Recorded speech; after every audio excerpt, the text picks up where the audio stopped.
आकाशवाणी दिल्ली प्रस्तुत करता है विशेष फोन इन कार्यक्रम रेडियो डॉक्टर।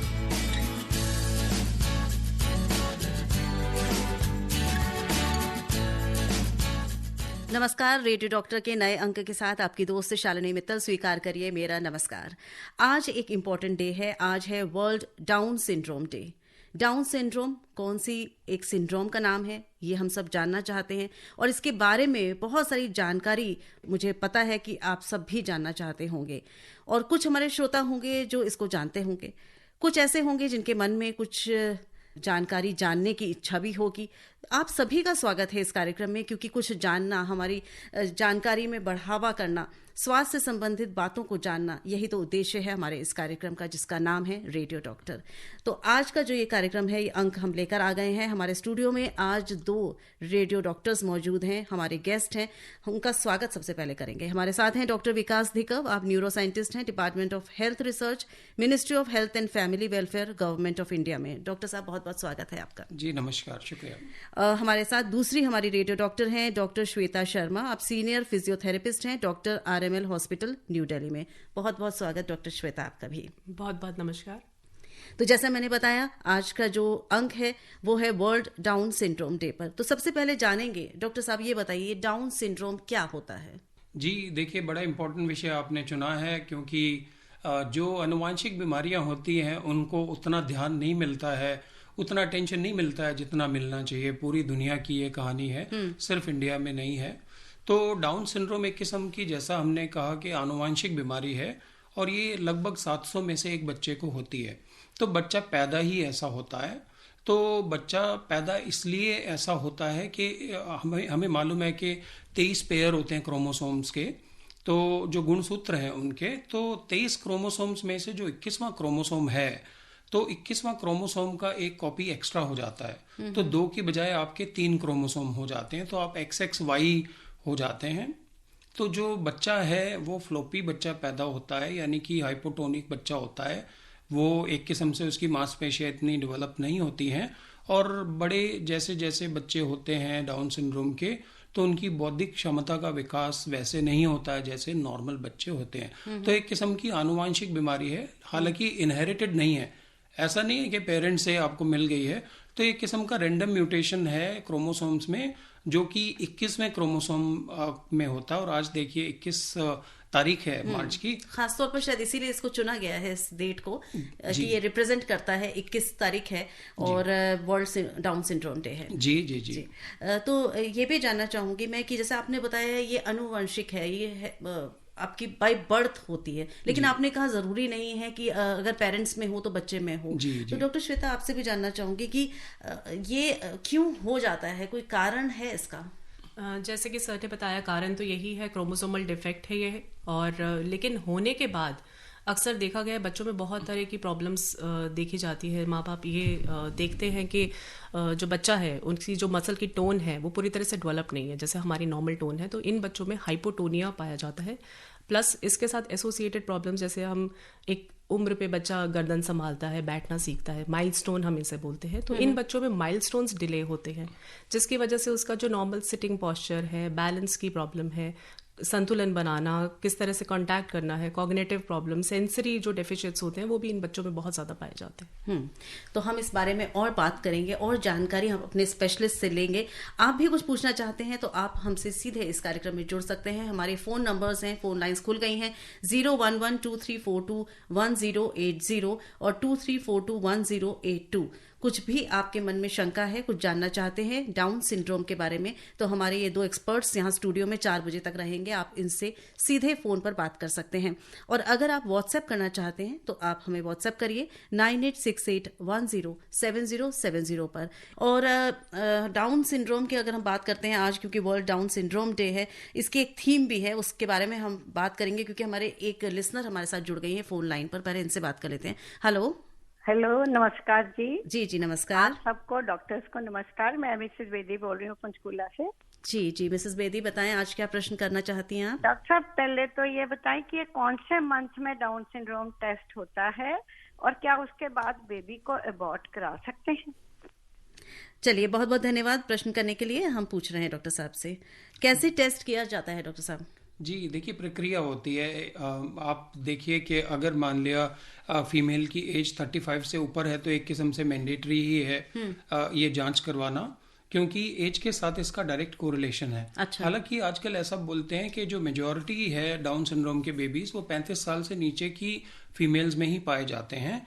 लेकिन अगर मान लिया 45 साल पे कोई अगर लेडी प्रेग्नेंट होती है तो 40 में से एक बच्चा डाउन सिंड्रोम का होगा। जैसे जैसे माँ की उम्र ज्यादा होती है, चांसेस ज्यादा बढ़ते जाते हैं। जी जी जी जी जी। तो एक डबल स्क्रीनिंग है जो होती है 5 से 7 हफ्ते में, जिसमें 2 हार्मोन के टेस्ट होते हैं। ट्रिपल स्क्रीनिंग टेस्ट बोलते हैं, ट्रिपल टेस्ट। तो ट्रिपल स्क्रीनिंग होती है आपकी 15 से 22 हफ्ते के बीच में, और साथ में अल्ट्रासाउंड भी होता है। तो ये जो स्क्रीनिंग है ये मदर के ब्लड से टेस्ट करने के बाद होती है, और अल्ट्रासाउंड से पता चल जाता है कि कोई कंजेनिटल डिफेक्ट तो नहीं है, क्योंकि इनके 50% बच्चों में हार्ट डिजीज होता है। अच्छा। तो हार्ट डिजीज के साथ में जो आंतड़ियां हैं वो भी ठीक से नहीं बनती हैं, उसको ड्यूडिनल एट्रीजिया बोलते हैं। तो एक किस्म से देखिए बर्थ डिफेक्ट्स जो हैं वो होते ही हैं। तो भारत सरकार का भी एक विस्तृत कार्यक्रम है, राष्ट्रीय बाल स्वास्थ्य कार्यक्रम, तो RSB के बोलते हैं। तो वो कार्यक्रम के तहत भी अर्ली डिटेक्शन पे काफी फोकस है। तो गांव में, दूर दराज के इलाकों में भी ये जो एक कंप्लीट फोकस है स्क्रीनिंग के ऊपर। तो स्क्रीनिंग के बाद भी आइडेंटिफिकेशन करना, उसके ऊपर भी फोकस है।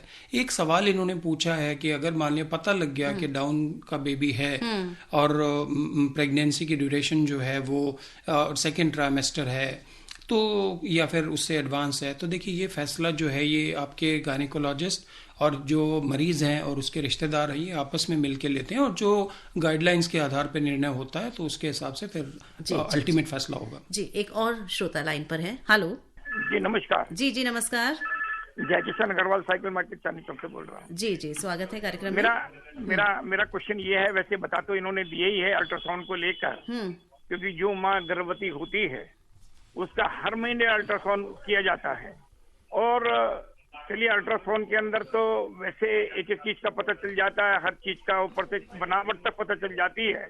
लेकिन क्या जो मसल्स हमारी कमजोर हो जाती हैं या जो मंदबुद्धि बच्चे पैदा होते हैं और वो घर में ही बिल्कुल पड़े रहते हैं, उसका इलाज कोई नहीं होता, माँ बाप उनकी सेवा करते हैं, तो क्या उसके अंदर जो ये सिकाई का काम है, जो ये बैठी हैं मैडम, बैठी हैं डॉक्टर साहब बैठी हैं, तो उनका क्या वो है कि जिससे ये बच्चे ठीक हो जाएं, उठ सकें, बात कर सकें, बोल सकें? चलिए, हम समझ गए आपका प्रश्न। ये मेरा क्वेश्चन। जी अग्रवाल साहब, हम प्रश्न समझ गए।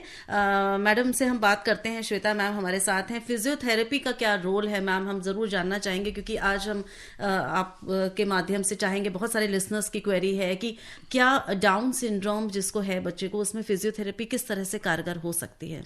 फिजियोथेरेपी बहुत ही इंपॉर्टेंट है ऐसे बच्चों के लिए। जैसे कि हम डिस्कस कर रहे हैं कि ऐसे बच्चों के अंदर हाइपोटोनिया देखा गया है, यानी मसल टोन कम होती है। तो फिजियोथेरेपी के स्पेशलाइज्ड ब्रांच है न्यूरो फिजियोथेरेपी, जिसमें बहुत सारी टेक्निक्स का इस्तेमाल करके हम ऐसे बच्चों की टोन को डेवलप करते हैं ताकि वो सही उम्र पे, सही समय पे बच्चे अपने हाथों की मूवमेंट करने लगे।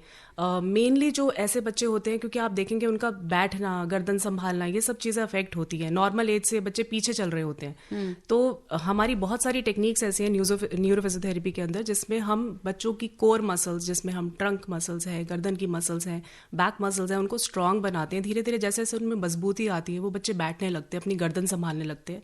घर में जो फीमेल्स हैं, माताएं हैं, उनको सिखाया जाता है कि किस तरह से आप इन एक्सरसाइजेस को घर में भी परफॉर्म करें, क्योंकि छोटा बच्चा है, आप ज़्यादा समय तक उनके साथ बाहर नहीं रह सकते हैं। बच्चा इस उम्र में समझता भी नहीं है, सीखता भी नहीं है। तो जो भी टेक्निक्स हमें करनी है, जो एक्सरसाइजेस हमें बच्चे को करानी है, कुछ समय तक हम अपने सामने कराते हैं, और ज़्यादातर परिवारजन को सिखाई दी जाती है कि आप हर थोड़े थोड़े अंतराल पर ये मूवमेंट्स, ये एक्सरसाइजेस उनको सिखाएं, क्योंकि ब्रेन हमेशा सीखता है। जब जितना आप परफॉर्म करोगे, ब्रेन उतना जल्दी उसको सीखेगा। बिल्कुल सही बात। और हमारे एक और लिसनर वेट कर रहे हैं।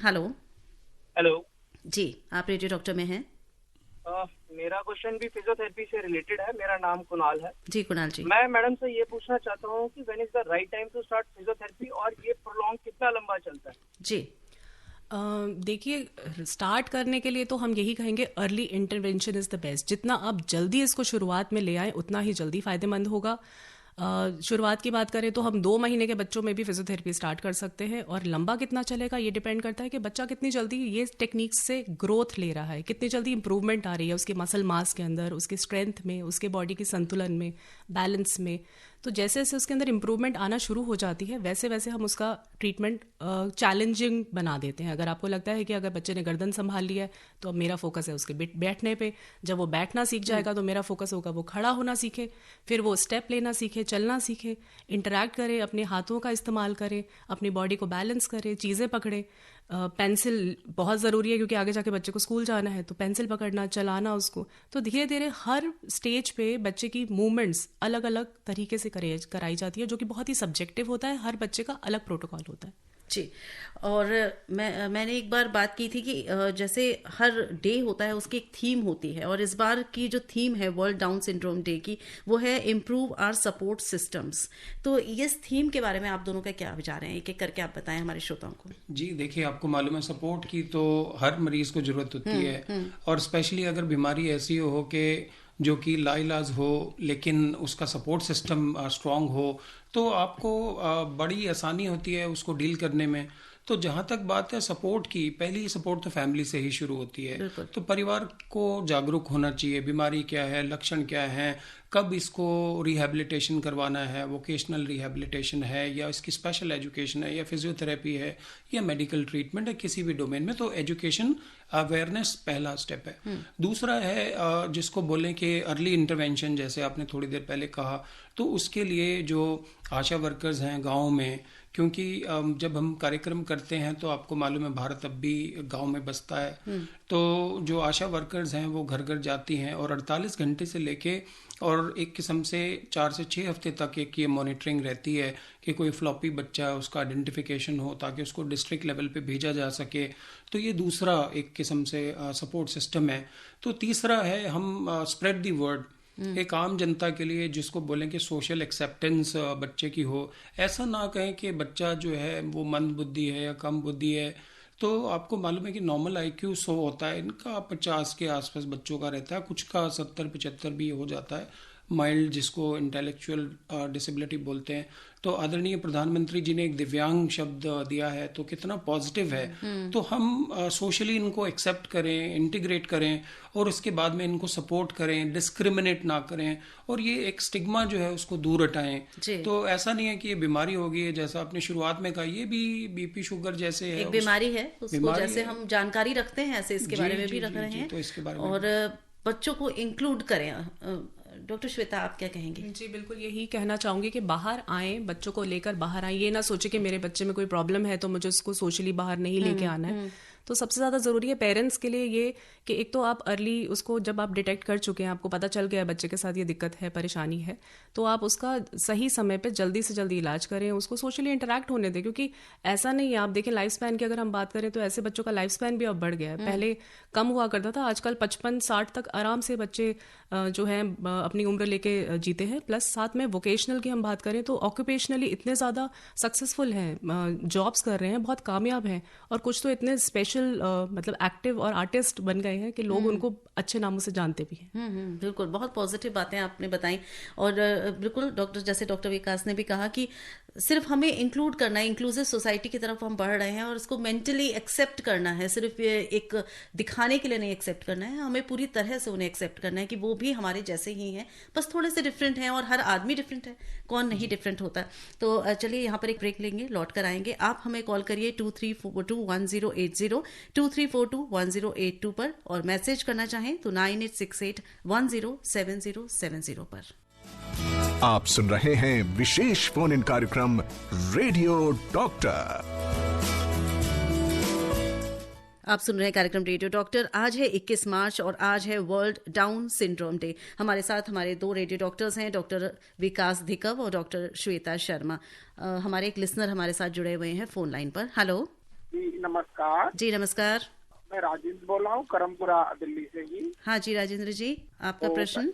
पहले तो शालिनी मैम को बेहद शालीनता से ही नमस्कार। जी नमस्कार, बहुत बहुत स्वागत है आपका। और दोनों डॉक्टर साहिबान को भी तहे दिल से नमस्कार जी। जी मेरा सवाल ये है कि ये जो डाउन सिंड्रोम की प्रॉब्लम है, डिजीज है, या हम इंडियन में ही ज्यादा पाई जाती है, जो फॉरनर होते हैं, जो व्हाइट स्किन वाले, ये उनमें ज्यादा पाई जाती है? पहला सवाल ये है। दूसरा सवाल ये में जब डिटेक्ट हो जाए कि ये प्रॉब्लम है, तो इसके दोषी केवल शुक्रवार मर्द होती है या फादर की वजह से भी बच्चे में प्रॉब्लम हो सकती है? और तीसरा सवाल, आपका प्रश्न क्लियर नहीं हुआ, एक बार दोबारा से पूछें, सेकंड वाला मेरा सवाल ये है कि किसी बच्चे में ये प्रॉब्लम मतलब पाई जाती है डाउन सिंड्रोम की, तो इसके शुक्रवार माँ ही होती है या फादर की वजह से भी उसमें ये प्रॉब्लम आ सकती है किसी बच्चे में? और तीसरा सवाल मेरा ये है कि इस प्रॉब्लम को दूर करने के लिए हम लोग घर के स्तर पर क्या कर सकते हैं? 3 सवाल मेरे हैं और डॉक्टर विकास से मेरी स्पेशल गुजारिश है कि न्यूरोलॉजिस्ट है, तो सर इन दिनों में मुझे क्या है कि मुझे स्लीप डिसऑर्डर की प्रॉब्लम है, मुझे मानसिक थकावट जल्दी हो जाती है। अगर मैं ठंडे पानी से सिर धोऊं या ठंडा खाऊं या नवरत्न तेल इस्तेमाल करूं तो मैं अपने आप को मेंटली तौर पर कुछ देर तक फिट महसूस करता हूं, पर फिर आधे पौन घंटे मेरा वही हाल हो जाता है, मतलब मानसिक थकावट जल्दी हो जा रही है। न्यूरोलॉजिस्ट क्या मुझे प्रॉब्लम है समझ नहीं पा, इस तरह की बहुत प्रॉब्लम हो रही है मुझे। चलिए, बहुत बहुत धन्यवाद राजेश जी। हम बात करते हैं, डॉक्टर साहब ने आपके सारे प्रश्न सुन लिए हैं। डॉक्टर बताएं, जो इनका पहला था, क्या ये सिर्फ भारत में इसका प्रिवलेंस है कि अराउंड द वर्ल्ड? ये अराउंड द वर्ल्ड है और 700 में से एक बच्चे को होता है। जैसे उम्र बढ़ती है तो ये 1100 में से एक को हो जाता है। लेकिन ये कि ये एक बहुत कॉमन प्रॉब्लम है जिसको हम बोले most common cause of intellectual disability है। और एक चीज उन्होंने और पूछी कि कौन रिस्पॉन्सिबल होता है, मदर, फादर या दोनों में से किसी का भी हो सकता है इसमें, और दोष ही नहीं है किसी का, दोष नहीं राइटली कि इसमें कुछ दोष नहीं। और प्रेजेंट प्रिवेंशन की बात भी इन्होंने की, तो इसमें भी प्रिवेंशन की कोई बात समझ में आती नहीं है, सिर्फ अवेयरनेस है जिसके लिए हम ये कार्यक्रम आज कर रहे हैं, क्योंकि ये एक जो सिंड्रोम है उसके बारे में जानना बहुत ज़रूरी है। और जैसा डॉक्टर साहब कह रहे हैं, दोनों डॉक्टर्स यहाँ कह रहे हैं, जितना अर्ली इंटरवेंशन किया जाए, जितनी जल्दी इसको पहचाना जाए, उतनी जल्दी इलाज शुरू होता है और उतने ही अच्छे रिजल्ट्स मिलने की उम्मीद की जाती है। हमारे पास मैसेजेस भी आ गए हैं। हमें एक मैसेज किया है, लिखने वाले ने अपना नाम नहीं लिखा है, इन्होंने सिर्फ ये लिखा है कि मेरे बेटे की उम्र 11 साल है, उसको कभी कभी अचानक 15-20 सेकंड के लिए पेन होने लगता है, कभी सिर में कहता है, कभी हथेली पर, कभी पैर में, कभी पेट में। पिछले 2 महीने से उनको ये प्रॉब्लम चल रही है। तो इनका ये कुछ सवाल तो अलग है, रिलेटेड नहीं लग रहा है, नॉन स्पेसिफिक है। ऐसे ही इन्होंने अपना स्लीप डिस्टर्बेंस के बारे में जैसे बताया, तो ये तो खुद योगा करें, थोड़ा मेडिटेशन करें, थोड़ा वॉक करें, बैलेंस फूड खाएं और रिलैक्स रहें। और बाकी जो ये ट्रीटमेंट्स, ये जो होम रेमेडीज अपना रहे हैं वो अपनाते रहें। दिक्कत हो डॉक्टर को दिखाएं। लेकिन इनका नॉन स्पेसिफिक सवाल है, एब्स एंड सीजर्स ऐसे होते हैं जो कभी कभी कुछ सेकंड्स के लिए लॉस ऑफ अवेयरनेस के साथ प्रेजेंट करते हैं बच्चों में। अगर ऐसा कुछ आपको लगता फ्रीक्वेंट एपिसोड्स हो रहे हैं, टीचर भी बता रहा है, तो वो डॉक्टर को दिखा देना चाहिए। जी, ओम प्रकाश खंडेलवाल लिख रहे हैं उज्जैन से कि 62 साल के हैं, मुझे लिम्ब गाइड मस्कुलर डिस्ट्रॉफी है, इसका इलाज कब तक आने की संभावना है? ये लिम्ब गर्डल मस्कुलर डिस्ट्रॉफी होती है, मुश्किल बीमारी है, लेकिन ये कि फिजियोथेरेपी से, एक्सरसाइज से और कंबाइंड मेडिकल ट्रीटमेंट से इसमें फ़र्क पड़ता है। जहाँ तक इसका जेनेटिक ट्रीटमेंट है तो अभी तक तो अंडर इन्वेस्टिगेशन है, अभी रिसर्च चल रही है इस पर। जी, और हमारा कार्यक्रम सुन रहे हैं हमारे बहुत से श्रोता हमें लिख रहे हैं कि उन्हें कार्यक्रम पसंद आ रहा है। ओखला संगम विहार से रणधीर गुप्ता, बबीता रानी गुप्ता, इन्होंने हमें मैसेज करके लिखा है, डॉक्टर विकास जी, डॉक्टर श्वेता शर्मा और शालिनी मित्तल जी, आपको सादर प्रणाम। कार्यक्रम बहुत अच्छा लग रहा है और ज्ञानवर्धक जानकारियां ये कार्यक्रम हमें दे रहा है, तो बहुत बहुत धन्यवाद। ये यशपाल जी ने बहुत इंपॉर्टेंट प्रश्न किया है। यशपाल जी द्वारका दिल्ली से हमें लिख रहे हैं, नमस्कार और thanks to everyone for the important program you have taken up today. My question is, what other diseases can happen in child with Down syndrome and how to take care since it becomes more challenging? बहुत important प्रश्न doctor साहब, मैं इसी पे आना चाह रही थी और अच्छा है कि यशपाल जी ने ये पूछ लिया है कि क्या जिनको डाउन सिंड्रोम होता है उन बच्चों को और भी बीमारियां होने का कुछ चांस होता है? अगर होता है तो वो कौन कौन सी बीमारियां होती है? जी, बीमारियों का पिटारा खुलता है, लेकिन मुझे लगता है जो रेजिलियंस होती है बच्चे में, तो उससे इन बीमारियों से आप उबर सकते हैं, उनको टैकल कर सकते हैं। क्योंकि इंटेलेक्चुअल डिसेबिलिटी से ये स्टार्ट होता है, जैसे जिसको कहें कि बौद्धिक क्षमता कम होती है लेकिन नहीं होती है, ऐसा बिल्कुल नहीं मानना चाहिए और उनको स्टिग्मेटाइज करके एक्सक्लूड नहीं करना चाहिए, नंबर 1। फिर इनको हाइपोथायराइडिज्म हो जाता है, थायराइड की बीमारियां इनको ज़्यादा होती हैं। तो इसके अलावा शुगर की बीमारी इनको हो सकती है। लेकिन जैसे जैसे ये बड़े होते हैं तो हाइट कम होती है, बोन में वीकनेस जो है वो नज़र आ सकती है। लेकिन इनको one of the main problem जिसको बोलें कि ल्यूकीमिया होने की संभावना होती है, और जैसे ही 40 और 50 की तरफ जाते हैं तो फिर इनको डिमेंशिया हो सकता है, अल्जाइमर टाइप। तो देखो याददाश्त तो पहले से ही कमज़ोर है, लेकिन डिमेंशिया तो फिर एक अलग किस्म का सिंड्रोम है। तो उसमें याददाश्त के साथ साथ सारी कॉग्निटिव एबिलिटीज़ जो हैं वो अफेक्टेड होती हैं। तो अगर 40s में हैं आप और बहुत ज़्यादा भूलते हैं, और भूलने के साथ साथ मतलब नाम भूलने से स्टार्ट होती है लेकिन रास्ते भूल जाते हैं, और उसके बाद में आपको एपरेक्सिक चेंजेस आने लगते हैं, आप रूटीन डेली एक्टिविटीज़ ठीक से नहीं कर पाते हैं, तो न्यूरोलॉजिस्ट को दिखाएं, डिमेंशिया के लिए एवेलुएशन कराएं, तो उसका एक अलग से ट्रीटमेंट फिर होता है। तो मोटे तौर पे कहें कि इनको डॉक्टर की सुपरविजन में ही रहना चाहिए, क्योंकि जैसे जैसे तकलीफें होती हैं तो उनका फिर उसी हिसाब से इलाज हो। और बीच में जैसे इसकी जहाँ तक रिहैबिलिटेशन की बात है तो फिजियोथेरेपी का मेन रोल है उसमें। श्वेता जी, डॉक्टर श्वेता, आपने बात की कि न्यूरो फिजियोथेरेपी बहुत इंपॉर्टेंट होती है अगर डाउन सिंड्रोम की बात की जाए, तो इसमें किस तरह की थेरेपीज आती हैं और कैसे इसको यूज किया जाता है? न्यूरो फिजियोथेरेपी में बहुत सारी टेक्निक्स का इस्तेमाल करते हैं। सबसे पहले हम बात करते हैं, बहुत ही बेसिक टेक्निक है बुबाथ टेक्निक, जिसके अंदर आप न्यूरो डेवलपमेंटल थेरेपी है ये, जिसमें बॉडी की डेवलपमेंट के ऊपर फोकस किया जाता है। जो माइलस्टोन्स डिले हो गए हैं, जो बच्चा ग्रोथ नहीं कर पा रहा है, सही उम्र पे जो चीज़ें नहीं कर पा रहा है, उसके ऊपर फोकस करते हैं कि सही उम्र में जो बच्चे की डेवलपमेंट होनी चाहिए, कि कब उसको गर्दन संभालना है, कब उसको बैठना है। तो इससे रिलेटेड बहुत सारी इंटरवेंशंस हैं जो बच्चे को कराई जाती हैं। सबसे ज़्यादा ज़रूरी यहाँ पर है पेशेंस, क्योंकि एक बच्चा है, बच्चे को कराना, क्योंकि हम 100 टाइम्स रिपीट करते हैं तब जाके बच्चा 2 मूवमेंट बहुत परफेक्ट करता है। सो पेशेंस बहुत ज़रूरी है। ऐसे केसेस को डील करना, मतलब हमें 3 से 4 घंटे लग जाते हैं एक स्पेसिफिक मूवमेंट अचीव करने के लिए। सो पेरेंट्स को गाइड किया जाता है, हमें भी टेक्निक्स को करा जाता है। और जैसे आप ये देखेंगे कि एक पर्टिकुलर स्टेज पे आकर जब बच्चा अपने मूवमेंट्स को नहीं परफॉर्म कर रहा है, फंक्शनली वो थोड़ा सा पुअर है, वीक है, उस कंडीशन में एक थेरेपी है CIMT, जिसमें हम जो एबनॉर्मल पैटर्न्स हैं उसको रोकते हैं। ब्रेन को एजुकेट किया जाता है, ट्रेन किया जाता है कि आप नॉर्मल मूवमेंट सीखें। जो अफेक्टेड साइड है, जो अगर सपोज राइट साइड अफेक्टेड है, राइट साइड वीक है बच्चे का, तो हम लेफ्ट वाले को बांध देंगे और बार बार उसको फोकस करने को बोलेंगे कि वो अपने सीधे हाथ का इस्तेमाल करे। सीधे का आप 1 बार नहीं करोगे, 2 बार नहीं करोगे, 3 बार करोगे, है ना, तीसरी बार में करोगे। तो टारगेटेड फिजियोथेरेपी होती है, फोकस्ड फिजियोथेरेपी होती है, जिसमें आप फंक्शनल मूवमेंट्स जो पैटर्न्स हैं उसको एजुकेट करते हो। इसके अलावा फंक्शनल ट्रेनिंग के साथ साथ बच्चों को कोऑर्डिनेशन सिखाया जाता है कि कैसे आपको चीज़ों को रीच करना है, आपको पानी का गिलास कैसे उठाना है, आपको चम्मच कैसे उठानी है, खाना अगर आप खा रहे हैं तो चम्मच को मुंह तक कैसे लेके जाना है, पीस ऑफ एप्पल अगर आपको खाना है, कोई भी टुकड़ा उठाना है, मुंह तक लेके जाना है, कोम करना है, ड्रेसअप करना है। तो बेसिक मूवमेंट्स जो हम फंक्शनल पैटर्न्स के ऊपर वर्क करते हैं, तो बच्चे को उस तरीके से सिखाया जाता है। देन अगर हम वॉकिंग की बात करें तो वॉकिंग में बच्चे को एजुकेट किया जाता है, उसको स्टेयर्स क्लाइंबिंग के ऊपर फोकस किया जाता है, स्टेपिंग अप है, बहुत सारी ट्रेनिंग्स हैं जो कि फोकस्ड होती है और टारगेटेड होती हैं। तो बहुत टेक्निक्स के साथ बच्चे को हर एक मूवमेंट पैटर्न्स को एजुकेट किया जाता है। बैलेंस की प्रॉब्लम हो तो बैलेंस ट्रेनिंग के लिए हमारे पास बहुत सारे इक्विपमेंट्स हैं, जिसमें हम स्विस बॉल, बैलेंस बोर्ड का इस्तेमाल करके उसको रॉकर मूवमेंट्स कराते हैं, ताकि वो बॉडी का बैलेंस जो है वो अचीव करे। कोर मसल्स को बहुत ज़्यादा स्ट्रॉन्ग करना ज़रूरी है, क्योंकि अगर आप जब तक आपकी कोर स्ट्रॉन्ग नहीं है, बॉडी आपके बैलेंस नहीं करेंगे, तो आप जो लिम्स मूवमेंट है वो परफेक्टली परफॉर्म नहीं कर सकते। जैसे आपने ये सब चीज़ें बताई कि न्यूरो फिजियोथेरेपी होती है, हमारे एक श्रोता ने फ़ोन पर ये भी पूछा था कि कब शुरू किया जाए, जिसका आपने बताया था एज अर्ली एज पॉसिबल, पर उनका एक ये प्रश्न भी था कि कब तक किया जाता है या कब तक इसको करा जा सकता है या इसमें रिजल्ट्स की उम्मीद की जा सकती है। तो क्या ये लाइफ लॉन्ग चलती रहती है फिजियोथेरेपी या कुछ इसकी सीमा होती है? नहीं, सीमा की हम बात करें तो अगेन जब हमें लगेगा कि बच्चा परफेक्टली वो मूवमेंट परफॉर्म कर रहा है, बच्चे का बैलेंस आ गया, बच्चे ने वॉक करना स्टार्ट कर दिया, अपनी फंक्शनल एक्टिविटीज़ जैसे डे टू डे एक्टिविटीज़ है, ब्रशिंग, कोमिंग, खाना खाना, चीज़ें उठाना पकड़ना, पैदल चलना, ये सब जब बच्चा करने लग जाता है तो हमें लगता है कि परफेक्ट है, अब इस पे हम इसको रोक सकते हैं। फिर डिफरेंट चैलेंजेस की एक्सरसाइजेस आती हैं जिसमें हम स्ट्रेंथ ट्रेनिंग पे फोकस करते हैं, और थोड़ा बहुत जैसे क्योंकि रेस्पिरेटरी मसल्स भी बहुत अफेक्टेड होती हैं तो ब्रीदिंग एक्सरसाइजेस कराई जाती हैं बच्चों को।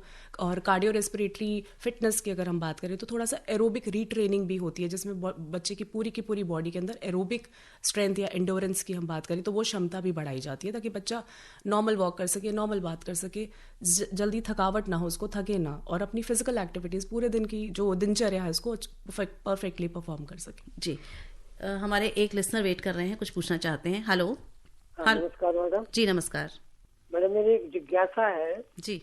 हमारे जन्मकारी में एक लड़की है जो 12 साल के लगभग हो गई।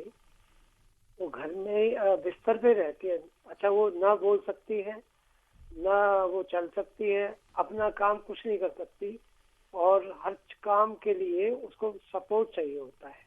तो क्या ये भी डाउन सिंड्रोम का जो प्रोग्राम चल रहा है उससे रिलेटेड हो सकता है? Thank you. जी, डॉक्टर साहब बता रहे हैं आपको। एकदम से ये बोलना कि डाउन सिंड्रोम ही है तो सही नहीं है, क्योंकि लक्षण हमने अभी थोड़ी देर पहले उसकी चर्चा की है कि सिर थोड़ा बड़ा होता है, माथा फ्लैट होता है, लोअर लिप बड़ा होता है, और आँख के जो इनर पार्ट हैं जिसको बोले कि नोज के बिल्कुल साथ वाला, तो वहाँ पे भी फैट का एक पार्ट होता है। नेक और जो गर्दन के पिछला जो हिस्सा है वहाँ पे भी फैट होता है। हाइट कम होती है। तो ये डाउन सिंड्रोम के जनरल लक्षण है। और जब बच्चा पैदा होता है तो नॉर्मली देखिए 3 रेखाएं होती है हर एक बच्चे के हाथ में, तो उसमें एक सिंगल पामर क्रीज ही होती है। अच्छा। तो आप पहचान सकते हैं, लेकिन ये बोलना बड़ा मुश्किल है कि डाउन सिंड्रोम ही है। कुछ हो सकता है, कुछ ऑटिस्टिक स्पेक्ट्रम डिसऑर्डर हो या कोई और इलनेस हो, तो उसके हिसाब से देखना पड़ेगा। लेकिन जहाँ तक बात है, हम अभी थोड़ी देर पहले कोमॉर्बिडिटीज़ की बात कर रहे थे कि साथ में बीमारियाँ होती हैं, तो इसमें सर्जिकल इलनेसेस जो है उनको भी जोड़ना बड़ा ज़रूरी है। कि हार्ट डिजीज़ जो है, लगभग कंजेनिटल हार्ट डिजीज़ 50% बच्चों को होता है। हाथों में रुकावट आती है, ड्यूडिनल एट्रीजिया उसको बोलते हैं। तो 2 ये जो इलनेस है ये भी समय समय पे आती हैं और या परपेचुअल रहती हैं, उनको भी सर्जिकली करेक्ट करना जरूरी है। जी, तो आपने ये भी बताया कि सर्जरी भी की जा सकती है, इस तरह की समस्या भी आ सकती है। किस तरह का रिकवरी रहता है डॉक्टर साहब? जैसे आम इंसान में रहता है ऐसे ही रिकवरी रेट है या कुछ एक्स्ट्रा प्रिकॉशंस लेनी पड़ती हैं? बच्चे देखिए आमतौर पे वैसे ही होते हैं जैसे नॉर्मल इंसान होते हैं, बस ये कि इनकी बौद्धिक क्षमता कम होती है, इनकी फिजिकल जो एंड्योरेंस है कम होती है। जैसे श्वेता ने बताया कि आपको जो मसल्स है उसको स्ट्रॉन्ग करके उसको आपको स्ट्रेंथ ट्रेनिंग उसकी करनी पड़ेगी। उसका बैलेंस है, पोस्चर है, मूवमेंट्स हैं, ये सब उनको कोऑर्डिनेशन है, इन सबको इम्प्रूव करना पड़ेगा। और मैंने अक्सर देखा है कि प्रॉपर फिजियोथेरेपी से हम अक्सर पेशेंट्स को भेजते थे पहले कि प्रॉपर फिजियोथेरेपी से वो जो एक स्मूथनेस ऑफ मूवमेंट है वो आती है, वो बड़ा जरूरी है। तो इससे पेरेंट्स का स्ट्रेस भी कम हो जाता है। केयर गिवर स्ट्रेस जो है वो बड़ा इंपॉर्टेंट है। और ये तो एक अलग कार्यक्रम का ही विषय है कि माता पिता या भाई बहन, चाचा चाची, ताऊ दादा नानी जो उसकी देखभाल कर रहे हैं उनको जबरदस्त स्ट्रेस होता है। लेकिन patience is the key. Patience अगर है और आप रोटेट कर रहे हैं, ऐसा नहीं बच्चे की देखभाल आप ही कर रहे हैं, आपको बच्चा इरिटेट करेगा, बहुत ज्यादा करेगा, आपको नहीं होना है। कहना मुश्किल, मतलब ये कहना आसान और करना मुश्किल है, लेकिन फिर भी करना पड़ेगा, क्योंकि देखिए बच्चा तो आपका ही है। अगर बिल्कुल सामान्य है तो भी आपका है, अगर उसमें कोई दिक्कत है तो भी आपको ही देखना है। बिल्कुल। तो पेशेंस बहुत जरूरी है। Patience is the key. और यही डॉक्टर श्वेता भी कह रही थी कि पेशेंस बहुत चाहिए होती है ऐसे बच्चों के साथ। लेकिन फिर भी घबराना नहीं होता, हमें पॉजिटिव रहना होता है, क्योंकि सीखते हैं, थोड़ा समय ज़्यादा लगता है उनको, इसीलिए हम पेशेंस की बात कर रहे हैं। और हम भी पेशेंटली यहाँ वेट कर रहे हैं कि हमारे श्रोता हमसे और पूछें सवाल, क्योंकि हमारे जो एक्सपर्ट्स हैं वो बहुत जानकार हैं इस विषय के। अगर आप कुछ पूछना चाहते हैं तो आप चूक ना जाएं, ये चिंता मुझे होती है। तो वर्ल्ड डाउन सिंड्रोम आज है डे, और उस पर हम आज विशेष बातचीत कर रहे हैं। हमारे आज के जो रेडियो डॉक्टर्स हैं, डॉक्टर विकास धिकव, आप न्यूरो साइंटिस्ट हैं, department of health research, ministry of health and family welfare, government of India में। और डॉक्टर श्वेता शर्मा हमारे साथ हैं, सीनियर फिजियोथेरेपिस्ट हैं, डॉक्टर RML हॉस्पिटल नई दिल्ली में। तो आप हमें फ़ोन कॉल कर सकते हैं 011-2342-1080, 2342-1082 पर। मैसेज करने के लिए 9868107070। सुनते रहिए रेडियो डॉक्टर। आप सुन रहे हैं विशेष फोन इन कार्यक्रम रेडियो डॉक्टर। Welcome back. आप सुन रहे हैं कार्यक्रम रेडियो डॉक्टर, और रेडियो डॉक्टर में आज हम बात कर रहे हैं वर्ल्ड डाउन सिंड्रोम डे पर। और बिल्कुल जैसे हम इस गीत को सुन रहे थे डॉक्टर साहब, एक ऐसे गगन के तले जहाँ पर प्यार ही प्यार हो, मोहब्बत हो, एक दूसरे की हेल्प के लिए सब खड़े हों, कितना सुंदर लगता है सुनकर। और ये क्यों नहीं हो सकता? ये हो सकता है अगर हम थोड़ा सा कोशिश करें, हम लोग सब प्रयास करें तो। क्योंकि प्यार तो हम सबके अंदर है, बस सिर्फ थोड़ा सा एक दूसरे की तरफ हाथ बढ़ाने की देर है। और एक खूबसूरत संसार का निर्माण हम कर सकते हैं। और जैसे हम बात कर रहे हैं कि अवेयरनेस जब होती है किसी चीज़ की, उसी के लिए हम ये कार्यक्रम कर रहे हैं। हम जब सेंसिटिव हो जाते हैं किसी चीज़ के लिए, तो वो सेंसिटिव जो बनना हमारा होता है, वो शायद यही हमें इंडिकेट करता है कि हमें सोचना है दूसरे आदमी के लिए, दूसरे पर्सन के लिए, कि वो किस कठिनाई से गुजर रहा है। तो अगर कोई वर्ल्ड सिंड्रोम डे पर हम बात करें, डाउन सिंड्रोम पे अगर कोई पीड़ित है, तो किस तरह के अवेयरनेस एक आम इंसान को रखनी चाहिए, किस तरह का सपोर्ट वो दे सकता है, ये बहुत ज़रूरी है जानना। तो ये अवेयरनेस क्यों होनी चाहिए, ये बताइए। जी, आप देखिए कि ये जो अवेयरनेस के इनिशिएटिव्स हैं, ये तो पुराने हैं, लेकिन यूनाइटेड नेशंस ने 2011 में देखा, यानी 14-15 साल पहले, कि इसमें अवेयरनेस कम है, तो एक स्पेशल डे होना चाहिए, डेडिकेटेड डे होना चाहिए मेंबर नेशंस को सेंसिटाइज करने के लिए। और मेंबर नेशंस में देखिए कि गवर्नमेंट्स जो हैं, they are the first ones to take up the initiatives, तो वो एक किस्म से अवेयरनेस ड्राइव चलाएं। तो राष्ट्रीय बाल स्वास्थ्य सुरक्षा कार्यक्रम जो RSBK है, तो उसके तहत जो टीचर्स हैं, देखिए उनको अवेयरनेस है, और टीचर्स जो हैं वो जो डिस्ट्रिक्ट हॉस्पिटल के डॉक्टर्स हैं उनसे कनेक्ट कर सकते हैं, या स्पेशलिस्ट हैं उनके साथ टर्शरी लेवल हॉस्पिटल्स के साथ कनेक्ट करके पीरियोडिकली लेक्चर्स इस विषय पे ऑर्गेनाइज कर सकते हैं। और जैसे वो जो सॉक्स वाली बात शुरू में हम कह रहे थे कि ऑड सॉक्स, तो जो ऑड सॉक्स हैं, तो यानी कि आप 2 जुराबों की बजाय 3 जुराबें, हालांकि ऐसा ज़्यादातर वेस्टर्न कंट्रीज में होता है, लेकिन यहाँ भी हम कर सकते हैं, जो वो कर सकते हैं हम भी कर सकते हैं। तो एक किस्म से अवेयरनेस ड्राइव जो है NGOs इसमें चलाएं। और तीसरी बात है कि जो स्पेशल NGOs हैं जो इस फील्ड में काम कर रहे हैं, तो वो भी हेल्थ कैंप्स जो हैं वो साथ साथ करते हैं, और हेल्थ कैंप्स में बहुत सारे लोग जाते भी हैं। मैंने ये देखा है कि छोटे बच्चे देखिए काफ़ी सपोर्टिव होते हैं एक दूसरे के लिए, उनको ये डिस्क्रिमिनेशन का आइडिया नहीं होता है कि ये बच्चा डिफरेंट है। तो डिफरेंट है तो आजकल बहुत सारे बच्चे उल्टा भी सोचते हैं, स्टिग्मा की बजाय, कि इसको ज़्यादा सपोर्ट चाहिए, या इसको इंक्लूड करना है, इसको हर चीज़ में अपने साथ रखना है। क्योंकि देखिए गुलदस्ता तभी बनता है जब सभी फूल जो है वो अलग अलग किस्म के हों। बिल्कुल बिल्कुल, उसकी खूबसूरती वही होती है। जी, हमारी एक लिसनर वेट कर रहे हैं फोन लाइन पर। हेलो हेलो, हाँ जी, आप रेडियो डॉक्टर में हैं जी? हाँ जी, मैं जी अमर कौर बोल रही हूँ देहरादून से। जी जी, बताएं, आप हमारा प्रोग्राम सुनती हैं? हाँ जी, आप हमारा कार्यक्रम सुनती हैं? मैं दिल्ली सुनती हूँ मैडम, मैं बहुत सारा प्रोग्राम जरूर सुनती, सारे काम। चलिए, बहुत बहुत धन्यवाद। और आज आपने फोन किया है पहली बार, तो स्वागत है आपका। हाँ, मैं ना ये देख रही थी, जो ये प्रॉब्लम होती है, कई बार एक जाति का भाई बहन से शादी हो जाती है, कभी पाकिस्तान में बुआ की लड़की, मामे की लड़की, उसमें भी ये होता है, कई बच्चे मैंने देखे ऐसे। जी, आपका कोई प्रश्न है क्या? हाँ, मेरा एक तो ये प्रश्न था भी ऐसे भी ये होता है। दूसरा, एक मेरी सहेली है, उसकी लड़की 25-30 साल की हो गई है मैडम, तो वो ना अपने आप उठ नहीं सकती, कपड़े नहीं बदल सकती, मेंस जाते हैं, वो नहीं केयर कर सकती, तो उसके बारे में पूछना था। जी, ये प्रश्न तो अभी हमारे पास एक बार आया था, है ना डॉक्टर साहब? क्या ऐसा पॉसिबल होता है, जैसे बात करी है इन्होंने कि रिलेशंस में अगर शादी होती है, क्लोज रिलेशन, आपने एक तो बताया कि अगर उम्र ज़्यादा होती है माँ बाप की तो ये चांसेस बढ़ते जाते हैं, लेकिन क्या क्लोज रिलेशन में शादी हो तो इसके चांसेस बढ़ते हैं? देखिए, जेनेटिक डिसऑर्डर्स इन जनरल, जब भी क्लोज रिलेशनशिप्स में मैरिजेस होती हैं तो उनका रिस्क बढ़ता है। तो ये तो एक नोन फैक्ट है। तभी ऐसा बोलते हैं कि आप जितना ज़्यादा अपने जैसे लोगों से मैरिज करेंगे तो एक किस्म से आपका जो जेनेटिक पूल है वो सिमिलर रहेगा और उसमें म्यूटेशन होने का चांस ज़्यादा होता है। तभी डाइवर्सिफाइड रहना चाहिए, थोड़ा सा डिफरेंट होना चाहिए। जैसे आप हैं उससे आप अगर डिफरेंट किस्म के व्यक्ति से शादी करते हैं, जेनेटिकली स्पीकिंग, सोशल थोड़ा डिफरेंट हो सकता है, तो आपके प्रोबेबिलिटी जेनेटिक डिसऑर्डर्स की कम हो जाएगी। तो इन्होंने कहा कि 30 साल की कोई लड़की है जिसको ऐसी दिक्कत उनको लगता है कि है, लेकिन देखिए अगर छोटा बच्चा होता तो उसकी कॉग्निटिव ट्रेनिंग होती है, कॉग्निटिव ट्रेनिंग के साथ वोकेशनल ट्रेनिंग है, स्पीच थेरेपी है, उसकी लैंग्वेज थेरेपी है, और फिजियोथेरेपी है, ऑक्यूपेशनल थेरेपी है, बहुत सारी उसकी ट्रेनिंग्स होती हैं। अभी श्वेता ने ये डिटेल में बताया न्यूरोफिजियोथेरेपी के बारे में। तो अब सवाल आता है कि इस एज पे उसको इतना कॉग्निटिवली इम्प्रूव करना तो बड़ा मुश्किल है कि अपना सेल्फ केयर में इन्वॉल्व हो जाए, लेकिन कोशिश नहीं छोड़नी चाहिए, क्योंकि ब्रेन देखिए अगर डिजेनरेटेड भी है तो भी लर्निंग की थोड़ी थोड़ी कैपेबिलिटी रखता है। तो कोशिश करनी चाहिए, उसको इन्वॉल्व करके रखना चाहिए और उसको इंडिपेंडेंस एक किस्म से देनी चाहिए और जितना सपोर्ट हो उतना देना चाहिए, उसको टोटली डिपेंडेंट नहीं बना के रखना चाहिए। जी जी बिल्कुल। आपने ये बताया है कि ये जो डाउन सिंड्रोम होता है वो बर्थ के समय ही पता लग जाता है, आइडेंटिफाई हो जाता है। तो ये बताइए, जो हमारे कार्यक्रम सुन रहे हैं हमारे श्रोता, अगर इस तरह का उन्हें पता लग गया है तो उन्हें किस डॉक्टर के पास पहले जाना चाहिए? क्या न्यूरोलॉजिस्ट के पास जाएं, फिजिशियन के पास जाएं, ऑर्थोपेडिक्स या फिजियोथेरेपिस्ट?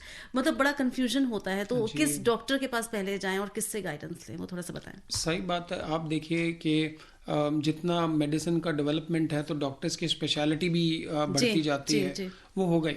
तो अब बात आती है, बच्चों के डॉक्टर होते हैं पीडियाट्रिशियन, सबसे पहले पीडियाट्रिशियन को दिखाएं। लेकिन मैं यहाँ पे एक बात कहना चाहता हूँ, जो जनरल एमबीबीएस डॉक्टर है उसको हम किसी भी एंगल से डिसअकाउंट नहीं कर सकते। सबसे पहले आपने जनरल फिजिशियन के पास जाएं, और फॉर दैट मैटर चाहे आपके आयुर्वेदिक डॉक्टर हैं, होम्योपैथिक डॉक्टर हैं, for that matter even physiotherapist can identify. तो ये इसमें हम इतना ज्यादा ना फोकस करें। तो पहले तो आइडेंटिफिकेशन हो, फिर देखिए हम तो आशा वर्कर को भी ट्रेन कर रहे हैं, उनको बोल रहे हैं कि आप आइडेंटिफाई करिए कि आपका बच्चा जो पैदा हुआ है तो फ्लॉपी बेबी तो नहीं है तो उसको डिस्ट्रिक्ट हॉस्पिटल भेजिए, टर्शरी केयर भेजिए। तो ये तो हुआ आइडेंटिफिकेशन की बात। उसके बाद फिर वो जो डॉक्टर है वही डिसाइड करेंगे। कंजेनिटल हार्ट डिजीज है तो देखिए आप पीडियाट्रिक कार्डियोलॉजिस्ट के पास, या फिर डिस्ट्रिक्ट हॉस्पिटल से आप रेफरल ले सकते हैं टर्शरी केयर सेंटर में। तो या फिर अगर पेट की जो आते हैं उनमें दिक्कत है तो फिर एक डिफरेंट किस्म का रेफरल बनेगा, पीडियाट्रिक सर्जन जो है वो देखेंगे। तो कहने का मतलब पहले आप एक जनरल फिजिशियन को दिखाएं तो आपको आइडिया हो जाएगा कि बच्चे को कहाँ लेके जाना है। तो ये कंफ्यूजन जो है मैं समझ सकता हूँ कि बहुत बार तो इसी में ही समय निकल जाता है। और हमने बहुत सारे ऐसे लोग देखे जो काफ़ी एजुकेटेड हैं, उसमें काफ़ी समय बिताते हैं, और हम इसको क्रिटिसाइज तो नहीं कर सकते, लेकिन यूट्यूब से देख के ही सब चीज़ें करना चाहते हैं, तो वो मेरे ख्याल से उचित नहीं है। आप कंसल्टेशन लीजिए, आप चाहे सरकारी में जाइए, आप चाहे डिस्पेंसरी में जाइए, तो जाइए जरूर। जी जी। और डॉक्टर श्वेता, आपने एक बात कही थी कि पेशेंस, इन बच्चों के साथ पेशेंस इज द की, और बहुत ज़रूरी होता है, उन्हें सिखाते रहो पर सीखते ज़रूर हैं। तो स्पेशल एजुकेटर्स की बात हमें समझ में आती है, लेकिन जब ये बच्चे थोड़े बड़े हो जाते हैं और अपना काम करना थोड़ा बहुत सीखने लगते हैं, तो जब हम चाहते हैं कि वो सेटल हो, यानी जॉब की जब बात करते हैं, तो क्या विशेष देखा जाता है, या क्या जॉब के लिए भी उनको कोई स्पेशल वोकेशनल ट्रेनिंग जैसा कुछ दिया जाता है? जी बिल्कुल, इन बच्चों के लिए वोकेशनल ट्रेनिंग्स होती हैं। फील्ड ऑफ इंटरेस्ट जानना बहुत ज़रूरी है सबसे पहले बच्चे के लिए, कि बच्चा किस फील्ड में इंटरेस्टेड है जाना है। तो according to the interest of the जो बच्चे का जो भी इंटरेस्ट है, चाइल्ड का इंटरेस्ट है, उसके अकॉर्डिंग उसकी वोकेशनल ट्रेनिंग्स होती है। अलग अलग फील्ड में जाने के लिए डिफरेंट वोकेशनल ट्रेनर्स हैं जो स्पेशल एजुकेशंस उनको देते हैं, ट्रेन करते हैं जॉब स्पेसिफिक चीज़ों के लिए, कि आपको किस तरह से हैंडल, अगर मॉनिटर या डेस्कटॉप हैंडल करना है तो उसकी ट्रेनिंग उनको दी जाती है ताकि वो डेस्कटॉप ऑपरेटर्स की तरह वर्क कर सकते हैं। बैंकिंग के लिए दे कैन गो, मतलब वहाँ पर कुछ इस तरह के उनके जो भी प्रोग्राम्स रहते हैं उसके लिए ट्रेनिंग्स होती हैं। या फिर आप किस भी जॉब में जाना चाहते हैं, स्पेसिफिकली उनको फोकस करके ट्रेनिंग्स दी जाती है। तो ऐसा नहीं है कि उनको कोई जैसे सिर्फ अपनी लाइफ को गुजारना नहीं है, वो प्रॉपरली, जैसे आपने शुरू में कहा था कि बहुत अच्छे से, और लाइफ एक्सपेक्टेंसी भी बढ़ चुकी है, तो एक प्रॉपर विद जॉब वो अपना काम कर सकते हैं। डॉक्टर साहब, आप कुछ शुरू में मुझे बता रहे थे कि बहुत सारे ऐसे लोग हैं, इंपॉर्टेंट पर्सनालिटीज हैं जिनको ये सिंड्रोम रहा है, लेकिन उन्होंने एक अपना मार्क छोड़ा है और अभी भी बहुत अच्छा कर रहे हैं। तो इस पॉजिटिविटी के साथ हम इस कार्यक्रम को समेटेंगे कि आप वो बताएं उन लोगों के बारे में थोड़ा सा, जिससे जो हमारे श्रोता सुन रहे हैं वो भी मोटिवेट हों और इस चीज से दूर हटे कि हारना नहीं है, बैठना नहीं है, सिर्फ आगे बढ़ते जाना है। तो स्काई इज द लिमिट। दर्जनों, सैकड़ों और हजारों ऐसे लोग हैं जिन्होंने साइकेट्रिक इलनेस, न्यूरोलॉजिकल इलनेस के ऊपर काबू पाके और अपने जो उद्देश्य है उसको फॉलो किया है और लाइफ में बहुत कुछ अचीव किया है। तो ऐसे काफ़ी सारे लोग हैं। जहाँ तक डाउन सिंड्रोम की बात है, जैसे संगीतकार ऐसे हुए हैं, काफ़ी सारे बिजनेस में चले गए हैं, कुछ फैशन डिज़ाइनर भी बन गए, काफ़ी सारी एक्टर और एक्ट्रेसेस हैं जिनको डाउन सिंड्रोम है और अभी काम कर रहे हैं और अच्छा काम कर रहे हैं। तो यही वाली बात है कि आपकी चाहे इंटेलिजेंस बॉर्डर लाइन है, लेकिन आपका इमोशनल डोमेन तो बहुत अच्छा है, लेकिन आपका जो अंडरस्टैंडिंग है वो तो बहुत अच्छी है। क्योंकि देखिए दो बात होती है, एक होती है इंटेलिजेंस और एक होती है विजडम। तो wisdom is more powerful than intelligence. So अगर आप वाइज हैं और इंटेलिजेंट नहीं भी हैं या कम हैं, तो आपका काम बहुत अच्छे से चलेगा। बहुत सारे लोग इसीलिए देखिए कम पढ़े लिखे होते हैं, जीवन में बहुत अच्छा करते हैं। तो जहाँ तक डाउन सिंड्रोम की बात है, बच्चे को, पेरेंट्स को, इंडीड बच्चे को तो नहीं पता चलेगा, पेरेंट्स को सपोर्टिव होना चाहिए, सोसाइटी को सपोर्टिव होना चाहिए, फ्रेंड्स को जितना ज़्यादा वो सपोर्ट सिस्टम को एक्सटेंड कर सकते हैं करना चाहिए, स्कूल्स को कंड्यूसिव होना चाहिए, और स्पेशल एजुकेटर्स को पेशेंस और इन जनरल एक पॉजिटिविटी रहे, तो एनीबडी कैन अचीव एनीथिंग। जी, डॉक्टर श्वेता, आप क्या कहना चाहेंगे चलते चलते हमारे श्रोताओं को? सबसे पहले तो यही कहना चाहूँगी, पेरेंट्स के लिए बहुत ज़रूरी है पेशेंस रखें और होप ना छोड़ें, बिकॉज बच्चे की डेवलपमेंट डेफिनेटली होगी अगर आप प्रॉपर तरीके से उनको टेक्निक से ट्रेनिंग देंगे या थेरेपी देंगे। तो इसीलिए होप बरकरार रखें अपनी, और बच्चा जितना सक्षम हो सकता है अपनी चीज़ों में बिल्कुल सक्षम होगा। जी, तो श्रोताओं, आपने सुना आज का ये कार्यक्रम, बहुत सारी बातें आज हमने वर्ल्ड डाउन सिंड्रोम डे पर आपको बताई, और डाउन सिंड्रोम क्या है, इसको कैसे पहचाना जाए और पहचान कर इसको किस तरह से हैंडल किया जा सकता है, और बहुत पॉजिटिवली हैंडल किया जा सकता है। हमारे श्रोताओं ने हमें बताया कि उनको क्या क्या समस्याएं थी, हमारे रेडियो डॉक्टर्स से उनकी बातचीत हुई। अगर आप कुछ और सुनना चाहते हैं इस कार्यक्रम में, और कोई ऐसे कोई डिजीज़ है, ऐसा कोई सिंड्रोम है, ऐसी कोई जानकारी है जो इस कार्यक्रम के माध्यम से आप चाहते हैं कि हम आपके लिए लेकर आएं, तो बिल्कुल स्वागत है। आप हमें मेल कर सकते हैं health@air.delhi पर, आप लिख सकते हैं और हमसे जानकारी प्राप्त कर सकते हैं। हम ज़रूर कोशिश करेंगे कि रेडियो डॉक्टर के आगामी अंकों पर उन्हीं विषयों पर और उन्हीं डॉक्टर से हम आपकी मुलाकात कराएं इसी कार्यक्रम में, जिसको आप सुनते हैं FM रेनबो पर प्रतिदिन दोपहर 3 बजे। तो इसी तरह से जुड़े रहिए हमारे साथ, सुनते रहिए और अपने स्वास्थ्य का ख्याल रखिए, खुश रहिए, खुशियां बांटते रहिए, सुनते रहिए रेडियो डॉक्टर। अब धन्यवाद देंगे हमारे आज के एक्सपर्ट्स का, doctor Vikas Dhikab, neuroscientist, department of health research, ministry of health and family welfare, government of India. आप यहाँ आए, बहुत बहुत धन्यवाद। और doctor Shweta Sharma, senior physiotherapist, doctor RML hospital New Delhi, आप दोनों को बहुत बहुत धन्यवाद। समय निकालकर आप लोग यहाँ आए, इस विषय पर इतनी जानकारी आपने हमारे श्रोताओं तक पहुंचाई। जी शुक्रिया, धन्यवाद। तो अब हम भी इस कार्यक्रम से लेते हैं विदा। स्वीकार करिए अपनी दोस्त शालिनी मित्तल का नमस्कार।